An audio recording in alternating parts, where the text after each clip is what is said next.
జై గణేష్, జై సీతారాం. ఓం నమో వెంకటేశాయ.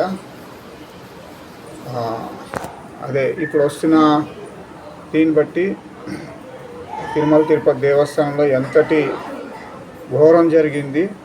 సాక్షాత్ తిరుమల వెంకటేశ్వర స్వామికి గోమాంసం సంబంధించినవి తినిపించారు, పంది మాంసానికి సంబంధించినవి తినిపించారు. ఏమైనా న్యాయమా? ఒరే జగన్, నువ్వు ఏడున్నా సరే బట్టలు తీసి కొడతారు హిందువులంతానే.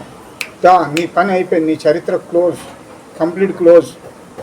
ఎవడెవడైతే దాంట్లో ఆ టైంలో అది ఎవరెవరు చేసిరో మీ అందరికీ గుడ్డలు తీసి కొడతాం.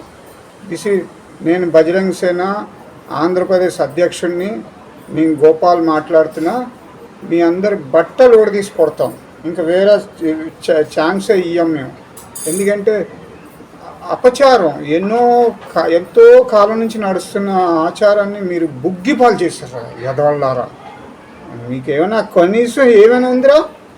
హిందువులు అంటే అలా ఉన్నారా? హిందువులు లేచారంటే మీరు కత్తాం. మర్యాదకి చెప్తున్నా, ఇంకా మర్యాదలు ఏం లేవు మీకు. ఏసుడే ఇంకా ఏసుడే. జై శ్రీరామ్. వస్తున్నాం, మీ దగ్గరికి వస్తున్నాం. ఏసుడే కథం.